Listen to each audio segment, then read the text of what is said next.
네, 이재명 대통령이 G7 정상회의 참석을 위해서 오늘 출국을 했습니다. 자, 취임 이후에 첫 번째 해외 방문인데 이를 계기로 한미 또 한일 정상회담이 열릴지도 주목이 됩니다. 네, 이런 가운데 이스라엘과 이란의 양보 없는 교전이 계속되고 있습니다. 자세한 내용 박원곤 이화여대 교수와 함께 자세히 살펴보겠습니다. 어서 오십시오. 네, 안녕하세요. 예. 이재명 대통령 취임 얼마 안 됐는데 준비 기간이 되게 짧았을 텐데도 G7 정상회의에 참여하는 거잖아요. 근데 위성락 안보실장이 이렇게 말했더라고요. 민주한국이 돌아왔다는 메시지를 국제사회에 알리는 첫 무대다. 이렇게 표현을 했던데 이런 의미도 다 담고 있겠죠? 저는 뭐 이번 참석이 매우 적절했다라고 생각이 됩니다. 그리고 위 실장 말처럼 그간 6개월 동안 사실상 한국이 사실상이 아니라 리더십이 부재했죠. 그런 상황에서 이번 G7 참여를 통해서 한국이 국제 무대에서 돌아왔다라는 것은 분명하고요. 또 하나는 정상 외교가 다시금 이제 작동을 하는 것이다. 우리가 말씀을 나누겠지만 뭐 G7 국가들과 특히 뭐 한미라든지 일본과의 만남 그런 것들이 될 가능성이 높고요. 이것을 통해서 우리가 새롭게 국제사회에서 그만큼 의미가 있는 한국의 국력에 맞는 그런 외교가 다시금 시작됐다라고 볼 수 있다고 생각합니다. 네. 이 G7 정상회의에서 좀 예민한 이슈가 나올 가능성도 거론되고 있는데 또 미국의 관세 압박에 다른 서방 국가 정상들이 어떤 입장을 내놓을지가 주목됩니다. 우리 이 대통령의 또 외교 역시 또 시험대가 될 수 있다라는 전망이 나오는데 이 실용 외교가 빛을 보려면 좀 어떤 전략이 필요하겠습니까? 저는 이번에 그 언론도 그렇고 너무 기대 수준이 높은 것 같다는 생각이 듭니다. 특히 이번이 첫 그런 해외 순방이기도 하고 더불어서 G7이 옛날 같지 않습니다. 옛날에는 7개 국가가 똘똘 뭉쳐서 사실상 이게 경제 분야인데 뭐 이 정치나 세계 문제를 다루지 꽤 됐죠. 그 미국 중심으로 해서 세계를 어떻게 경영하고 안정과 평화를 갖고 오느냐 그런 거에 상당한 합의와 공감대가 이미 형성된 상태에서 모여서 공동성명을 통해서 앞으로 또 갈 1년 동안의 그런 상황들을 밝혔는데 트럼프는 완전히 다르죠. 우리가 일기 때 이미 경험을 했습니다만 2017년도 그렇고 특히 18년에는 굉장히 유명한 트럼프와 메르켈 또 마크롱과 서로 이렇게 대치하는 모습이 잡힌 그런 사진들이 여전히 트럼프이 앉아 있고 나머지 서 있고 이런 맞습니다. 이렇게 딱 팔짱 끼고 있었던 그 사진이고요. 더불어서 그때 제격엔 처음으로 미국이 그 공동성명에 동참하지 않아서 이제 그런 상황까지 왔거든요. 근데 이번에도 거의 그 정도까지는 아니더라도 결코 녹록한 자리는 아니다. 예를 들어서 이미 트럼프가 거기 가서 이 무역 문제, 관세 문제 그런 것을 얘기하겠다라는 식으로 물론 그 미국 기자의 질문에 답이 나오긴 했습니다만 그 핵심 국가 중에 G7 국가 중에 한국도 뭐 포함이 됩니다만 영국 빼고는 여전히 그 관세 뭐 미국이 상호 관세라고 하는데 사실상 일반 관세가 아직도 해결되지 않은 상황이기 때문에 이런 문제를 들고 올 가능성이 있고요. 또 하나는 이것도 말씀을 좀 나누겠습니다만 이란과 이스라엘의 전쟁에 대해서도 또 미국과 다른 국가들의 입장이 미묘하게 차이가 있습니다. 그러니까 뭐 우리가 잘 알다시피 미국은 항상 이스라엘 편을 들어왔고 나머지 국가들은 전쟁 자체에 대한 문제 제기를 할 가능성이 있어서 이번에 과연 그런 공동성명이 제대로 나올 수 있을 것인가. 돌아가서 우리 이재명 대통령 말씀을 나누면 굉장히 어려운 자리에 간 것은 분명하다. 그렇기 때문에 이번 회담에서 가장 중요한 것은 말씀 나눈 것처럼 국제 무대에 한국이 돌아왔다는 것, 또 주요 그 지도자들과의 상견례 같이 해서 이제 첫 단추를 꿰는 수준, 그 수준이면 저는 충분히 성공했다라고 생각합니다. 그래서 우리의 기대도 그 정도 하면 성공했다.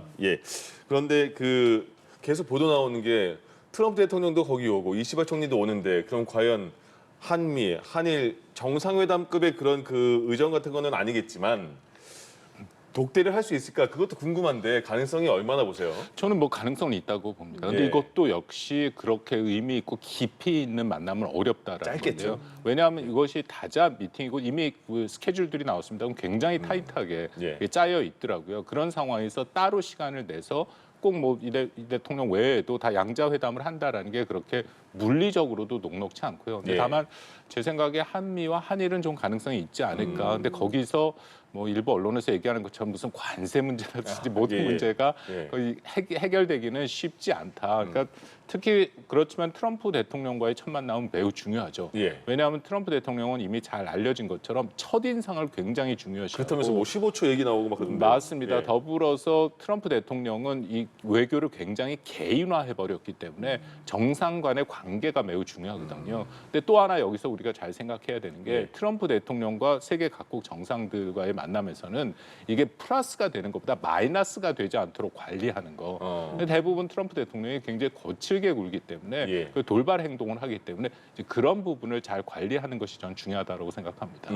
그럼 말씀하신 것처럼 굉장히 그 정해져 있는 스케줄이 다들 정상들이 있는 상황에서 1대1로 만난다고 하더라도 그게 짧을 거 아니에요.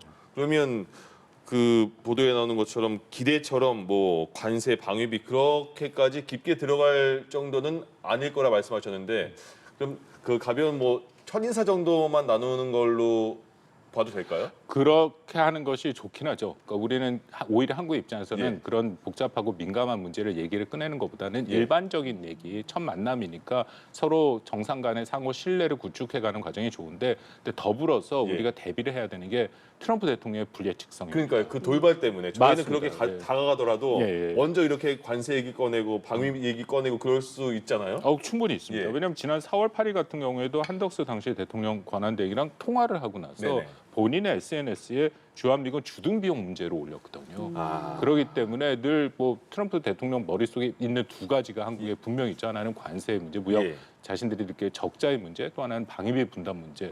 이것이 언제 돌출될 가능성도 있다. 네. 아마도 대통령실이 그런 걸 다 준비하지 않았을까 싶어요. 여기서 중요한 거는 트럼프 대통령은 늘 카드 얘기를 하지 않습니까? 예, 예. 전에 그 우크라이나 젤렌스키 대통령 만나서 당신은 카드가 없다라는 없다. 얘기를 했는데 한국은 우크라이나가 아니기 때문에 우리가 카드가 많이 있습니다. 그래서 그런 것들을 다 준비해가되 우리가 뭘 선제적으로 얘기할 필요는 없다라고 판단이 되고요. 예. 돌출 행동이 나타났을 때 거기에 대해서 적절하게 대응하는 이제 그런 대비는 필요하다고 생각합니다. 예. 앞서 또 이재명 대통령이 대북 방송 중단을 지시를 했고 또 비록 전달은 안 됐지만 트럼프 대통령이 김정은 국무위원장에게 친서를 전달하기도 했잖아요. 북한에 대한 언급이 나올 가능성도 있을까요? 이것도 매우 민감한 문제입니다. 그러게요. 왜냐하면 아직은 아니지만 트럼프 대통령 그 행정부에서 대북 정책 검토가 아직 끝나지 않았습니다. 그러니까 공식 정책이 안 나왔고요. 뭐 빠르면 이번 달 늦어도 다음 달에는 나올 거고 더불어서 이재명 정부는 이제 막 시작했는데 대북 정책의 기본적인 대선 공약은 있습니다만 좀 자세한 그런 정책들은 나오질 않았죠. 이 의미는 한국과 미국이 대북 정책을 서로 맞춰보지 않았다라는 것이고요. 또 하나는 뭐 이미 널리 알려졌습니다만 2024년 12월에 북한이 너무나도 명확하게 한국을 적대적 두 국가라고 선언을 하고 한국과의 어떤 형태로든지 전혀 접촉을 하지 않는 이제 그런 상황이거든요. 예. 그렇다면 우리 입장에 굉장히 움직일 공간이 줄어든 것은 분명하고 이것은 어떻게 보면 한미 관계가 그만큼 더 중요해졌습니다. 제 생각에 북한은 때가 되면 방금 말씀하신 뭐 김정은 위원장이 당장은 그것을 거부를 하긴 했지만 때가 되면 자신의 조건이 맞다면 미국과의 협상을 시작할 가능성이 있고 그렇다면 거기서 한국이 미국과의 아주 튼튼한 그런 관계가 맺어져야 이른바 한국 코리아 패싱이 안 나타날 가능성이 있거든요. 아주 북한은 명백하게 한국을 패싱하려고 할 가능성이 높습니다. 그런 면에서 그런 아주 원칙 차원에서 얘기가 나온다면은 한미 정상 간의 최소한도의 공감대를 이제 쌓아가는 그런 작업은 필요해 보입니다. 예, 알겠습니다. 중동으로 가보겠습니다. 이스라엘이 이란을 공습했고 이란도 맞공격을 계속하는데 왔다 갔다 공격을 굉장히 많이 하면서 지금 인명 피해도 많이 나잖아요. 근데 그 이란이 계속 공중 공격이 계속 많이 성공을 못하다가 미사일도 떨어지고 그 이스라엘에 지금 그런 상황도 나오고 있습니다. 어느 정도까지 그럼 이 교전이 이어갈지 이란이 어느 정도까지 공격 능력이 있는 건지 군사력은 어떤지 그것도 궁금한데요. 뭐 큰 틀에서 이란의 공격 능력이 훨씬 예전보다 저하된 것은 맞습니다. 사실 이스라엘이 그런 틈을 타고 들어간 것이고요. 알려진 것처럼 가자 전쟁이 시작되면서 하마스, 이란이 지지하던 하마스는 괴멸되다 했고 레바논에 있는 헤즈볼라, 그것도 이란이 지지하는 또 시아파 이 시리아에 있는 시아파 민병대 거기 알아사드 정부가 이란 정부인데 거기가 다 무너져 버렸거든요. 그러니까요. 흔히 우리가 말하는 저항의 축이라는 것이 다 무너져 버렸고 또 작년 4월 달과 8월인가요? 두 차례에 걸쳐서 이스라엘이 이란을 공습하고 그때도 주고받고 있었는데 그때 의도적으로 이란의 상당 부분 방공망을 다 이미 파괴를 해놨다. 그러니까 이번에도 첫 공습을 할 때 이란이 속수무책으로 다녔거든요. 예를 들어서 러시아가 제공해준 S-300 같은 대공망들이 괜찮은 게 있는데 그 전혀 작동을 못했다라는 겁니다. 그러니까 다 준비하고 들어간 것이고 아주 정교하게 작업을 했다. 이제 그런 상황이고 그렇다면은 이란도 가만히 있지 못하기 때문에 당연히 거기에 대해서 반격을 하고 있는데요. 뭐 현재 거의 전쟁 수준이기 때문에 굉장히 다양한 정보가 흘러나오기 때문에 이 정보를 확인하는 작업들이 동시에 필요하긴 합니다만 현재 제가 이해하기로는 이란에서 하메네이 최고 종교 지도자가 1000발을 쏘라고 얘기했는데 200발밖에 못 날아갔다라는 얘기도 들리고 전체적으로 이스라엘이 군사적 위치를 확실히 점유하고 있는 것, 특히 방공망, 공군력은 확실하다. 근데 다만 이란도 그렇게 만만한 국가는 아닙니다. 왜냐하면 중동에서 미사일 같은 경우에는 가장 탁월한 능력을 가진 국가고 뭐 2000기 이상이 있다라는 얘기도 분명히 들리고요. 그리고 최첨단의 그런 미사일들도 있다라는 것이고, 그래서 보시다시피 이스라엘도 지금 뚫리고 있거든요. 아이언돔이라는 다중 방어망이 뚫리고 있고. 그래서 만약에 정말 이란이 전력을 다한다면 이스라엘도 적지 않게 피해를 볼 수 있는. 그래서 결국은 전면전으로 어느 수준까지 가느냐는 양국의 주고받기식의 그런 것에 달려 있긴 하지만 이게 그 앞으로의 예상을 우리가 확실히 이거다라고 말하기는 좀 쉽지 않은 상황인 것은 분명해 보입니다. 그러네요. 네, 이란 대통령이 핵 무기 개발 의도는 없다면서도 이란 스스로 핵 에너지를 연구할 권리가 있다고 강조를 하고 있는데 이스라엘은 사실 이제 이란이 먼저 레드라인에 넘었다라고 이제 하고 있는 상황이잖아요. 전문가들은 이제 핵 시설을 적발해서 폭파시키는 거는 불가능하다라고 하고 있는데, 그러니까 이란 대통령의 이런 입장도 이게 진심이 담긴 건지. 이게 그 입장은 진심이 담겼습니다. 왜냐하면 4월부터 이란이 미국과의 핵 협상을 시작을 했죠. 사실은 2015년에 오바마 대통령 때 이란과 미국이 JCPOA라고 핵 합의를 이뤘는데 2018년 그 트럼프 대통령이 당선되고 그걸 무효해 버렸거든요. 바이든 정부가 처음 등장할 때 그것을 다시 복구를 하겠다 했는데 뭐 여러 가지 이유로 안 됐습니다. 그러고 나서 4월부터 다시 트럼프 행정부가 협의를 시작했는데 거기에 방금 말씀하신 결국 농축 우라늄 문제가 마지막에 걸려 있고 그것은 이란이 절대 양보를 못한다. 이것은 주권 국가로서 자신들의 평화적 핵 이용을 하는 최소의 권리다. 그래서 원래 15일 이번 달 15일 날 6차 회담이 예정이 돼 있고 그 부분을 한 4차부터 지금 계속 그게 걸려 있었거든요. 그렇지만 그런 상황이었다. 그렇기 때문에 앞으로도 더군다나 이렇게 이스라엘과의 전쟁이 있은 후에도 과연 이란이 자존심 때문이라도 과연 그걸 포기할 수 있을까 하는 그런 고민은 있고요. 이런 상황에서 뭐 상황은 좀 앞으로 지켜보긴 해야 되긴 하겠지만 그렇게 녹록해 보이진 않은 거고 특히 미국의 입장에서는 이게 참 이들의 생각이 또 복잡해질 수밖에 없는 게 말씀드린 것처럼 끝까지 이란이 그 농축 우라늄을 포기하지 않을 경우에는 사실상 트럼프 행정부도 이 합의를 이룰 수 없는 상황이거든요. 그러니까 그런 상황에서 미국의 선택지에 놓여 있는 이 틈을 또 이스라엘이 파고들어서 폭격을 시작했다, 공격을 시작했다 볼 수 있다고 생각합니다. 그 외신 보도를 보니까 이스라엘이 이란을 공습할 계획을 짜면서 이란의 최고 지도자 하메네이까지 없애려고 했다. 그러니까 정권 교체까지 원했다. 그런데 트럼프 대통령이 이를 거부했다는 보도가 나와 있어요. 그러니까 어디까지 확인이 된 건지 모르겠으나 그러니까 그럼 이런 상황에서 그 미국은 어떤 입장인지 궁금한 게 알면서 그냥 하는 거 알았는데 그냥 알면서 놔둔 건지 아니면 부추긴 건지 아니면 진짜 몰랐는지 어떻게 봐야 되는 거예요? 그리고 미국의 역할은 어디까지라는 거예요, 지금? 미국은 당연히 알았죠. 그렇죠. 미국이 모르고 이스라엘이 이렇게 했을 가능성은 없다라고 판단이 되고 다만 뭐 트럼프 대통령도 얘기하고 네타냐후도 얘기한 것처럼 이것을 서로 간에 아주 밀접하게 서로 계획을 해서 이 모든 공격에 미국이 직접적인 지원을 하지 않은 것은 맞습니다. 그러니까 이것은 거의 단독 작전으로 이스라엘이 시작된 것은 맞고요. 트럼프 입장에서는 아까 말씀드린 것처럼 생각이 복잡한 게 이란과 핵 합의를 해야 되는데 농축 우라늄이 계속 걸려 있고 그런데 또 그 틈을 타고 이스라엘이 공격을 하겠다 하니까 반대할 수는 없습니다. 왜 반대를 못했냐면 만약에 트럼프가 반대하더라도 네타냐후는 공격을 했을 겁니다. 그러니까 이런 상황에서 두 번 손해볼 이유는 없고 또 트럼프는 이 협상하는 사람에서 머리가 빨리 돌아가겠죠. 이 의미는 어쨌든 그 그러니까 이란과의 합의가 어려운 상태에서 이스라엘이 이란의 핵 주요 시설들을 파괴해 준다면 사실상 합의를 통해서 막아놓는 것들이 이건 군사적인 그런 요소로 해서 무력화가 될 수 있거든요. 물론 그것이 전체 이란의 핵 능력을 다 제어할 수는 없습니다. 다만 현재 나오는 뭐 앞으로 또 계속 진행이 되겠지만 일부 전문가들에 비하면 최소한 5년 뭐 그 이상은 복구가 어려울 가능성이 있다. 근데 미국과 이란과의 핵 합의 말씀드린 2015년에도 그것은 영구의 핵 능력, 이란의 핵 능력을 제한하는 것이 아니라 그게 이른바 선셋 일몰 조항이 있어서 일정 시간 되면 다시금 되게 돼 있거든요. 그러니까 사실상 군사적인 의미로 그런 효과를 볼 수 있으니까 아마 트럼프 대통령은 뭐 이것도 의미가 있네 하는 그런 입장일 수도 있는데요. 예. 이것도 근데 미국 국내적으로 또 복잡해지는 상황도 있습니다. 그러니까 지금 그 말씀하신 것처럼 트럼프 대통령의 그 이번에 이스라엘의 이란 공습에 대한 그 메시지 나온 걸 보면 일관적이지 않은 것 같거든요. 이 말했다가 이 말 하는 것 같기도 하고 이 말은 또 이 말이 모순인데라는 생각이 들어요. 하나 예를 들면 협상을 요구하면서도 때로는 국가들이 먼저 싸워서 해결해야 된다 등등등 얘기가 나오고 있잖아요. 그럼 트럼프 대통령은 지금 어떻게 한다는 건지 어떻게 감이 잡히시나요? 트럼프 대통령은 방금 그 표현, 예. 그 뒤에 표현에 뭐라고 했냐면은 협상이 이루어질 좋은 때라고 생각한다는 예, 예. 얘기를 했고 처음에 이스라엘이 공습을 했을 때부터 그러니까 빨리 이란은 핵 협상에 나와서 미국의 안을 받아라 이제 예. 그런 식으로 얘기를 하고 있거든요. 그러니까 뭐 트럼프 대통령 입장에서는 아까 말씀드린 것처럼 이렇게 해서 이란의 힘이 더 빠지고 또 핵의 능력이 무력화될수록 자기가 더 주도권을 갖고 합의를 이뤄낼 수 있다라고 생각할 수도 있는 거고요. 예. 그리고 말씀하신 그 트럼프 대통령의 굉장히 혼란된 이 모순되는 메시지는 네. 사실상 모든 것에 그런 식으로 표현이 돼 있긴 했다라고 이번에뿐만 판단이 아니라. 됩니다만 근데 여기서 좀 한번 주목해야 될 게 미국에서 트럼프를 지지하는 마가라고 하는 예. 그런 그 세력들조차도 의견이 나뉩니다.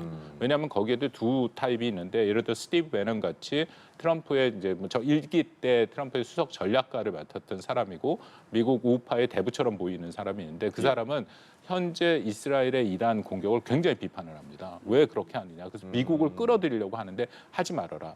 일종의 약간 고립주의 같은 성향이기 때문에 미국이 세계 문제에 개입하지 말자라는 그런 입장이고 예. 또 한쪽에서는 아니 이스라엘과의 관계가 워낙 또 그쪽 지지하는 사람들이 있으니까 당연히 이스라엘을 도와야 되지 않느냐. 이 두 가지 의견들이 그 안에서 팽팽하게 맞서고 있는 걸로 알려져 있거든요. 예. 그러니까 트럼프 입장에서는 자기의 지지층의 양쪽을 다 끌어가야 되는 그런 것들이 있기 때문에 때로는 상반된 메시지가 예. 나오는 그런 이유도 있다고 판단이 됩니다. 이번 6월 15일이 원래 미국 이란 핵 협상이었잖아요. 6차. 예.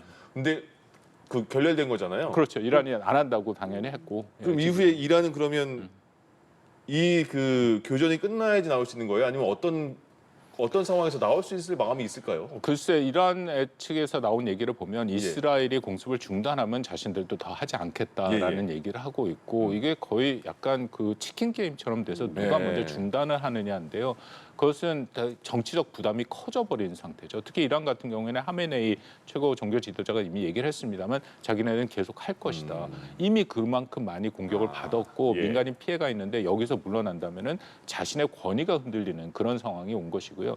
물론 이란의 현 대통령은 그 협상파입니다. 네. 그렇긴 하지만 이렇게 자국이 공격을 받으면 당연히 강경한 목소리가 커질 수밖에 없는 상황에서 쉽게 유화책을 낼 수는 없죠. 그래서 여기서 누군가가 중재가 또 필요한 그런 상황으로 전개가 되고 있다고도 생각이 됩니다. 예. 네, 이런 상황에서 말씀 주신 러시아가 이스라엘과 이란의 분쟁 중재자로 나서겠다는 의사를 거듭 내비치고 있는데 실제로 푸틴 대통령이 양국 정상과 잇따라 통화를 하면서 적극적으로 중재 역할을 자처하고 있습니다. 실제로 좀 중재가 될 가능성이 있을까요? 참 아이러니라고 생각이 되는 게 사실은 러시아도 지금 전쟁을 하고 있어서 당사자지 않습니까? 그 트럼프 대통령이 자기가 대선 때부터 24시간 내에 러시아 우크라이나 전쟁을 종전한다는데 사실상 푸틴이 말을 안 들어서 계속 안 되고 있는 상황에서 또 푸틴이 여기에 중재를 한다고 하는데 트럼프 대통령은 거기서 약간 해봐라라는 식으로 또 얘기를 했고 그러니까 이게 굉장히 우리가 알던 국제 체계와 국제 질서와 굉장히 다른 형태로 가는데요. 푸틴이 그런 얘기를 한 거는 사실상 이스라엘과 특히 이란과 관계가 러시아가 괜찮습니다. 그리고 전에도 한번 중재했던 경험이 있거든요. 그 당시에는 시리아의 문제 있는데 시리아가 그 당시 알 아사드 독재자인데 대통령이 자국민한테 화학 무기를 사용했거든요. 그랬더니 미국의 당시 버락 오바마 대통령이 그것이 확인이 되면 미국이 군사적 개입을 한다라고 아주 명백하게 공약을 한 적이 있습니다. 그때 당시 푸틴이 다시 개입을 해갖고 시리아를 미국을 중재해갖고 뭐 공격을 못하게 했거든요. 근데 그거는 나중에 미국에서 오바마 대통령이 엄청 비판을 받는 그게 결국은 다시 또 화학 무기를 자신 시리아 국민들한테 사용했던 그런 상황이 오기 때문에 과연 트럼프 대통령은 또 계산을 하고 있겠죠. 그래서 제 판단에 트럼프의 성향을 보면 뭐 한번 해볼 테면 해봐. 그래갖고 뭔가 해결이 되면 나쁠 거는 없지 하면서도 큰 기대는 안 하는. 그러니까 굉장히 이렇게 자신의 여러 카드를 좀 돌려보는 그런 정도가 되지 않을까 싶은데요. 과연 또 푸틴이 그 정도의 역량이 있을까? 저는 그건 또 별개라고 생각합니다. 이번에 G7에 우리나라도 초청국이잖아요. 그러니까 초청국이 여러 국가 있더라고요. 그중에 우크라이나도 있던데 그 이재명 대통령도 그 젤렌스키 대통령을 만날 가능성에 대한 얘기도 나오고 있는 상황에서 지금 이스라엘, 이란 이 상황에서 미국이 그 전쟁에만 신경 쓰면 젤렌스키 대통령 와서 굉장히 우리는 왜 신경 쓰지 않냐 이렇게 말할 수도 있지 않을까 싶은데요.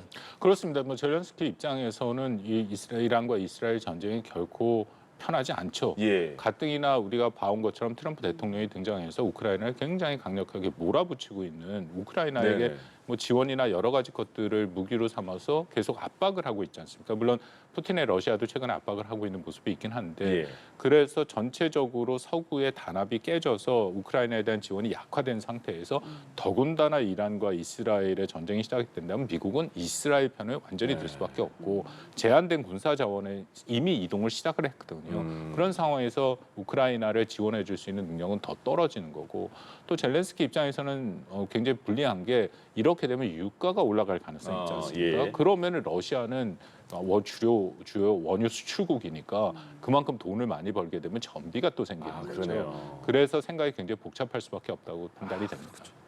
네, 알겠습니다. 이 시간 박원곤 이화여대 교수와 함께 자세한 내용들 살펴봤습니다. 오늘 말씀 고맙습니다. 고맙습니다. 감사합니다.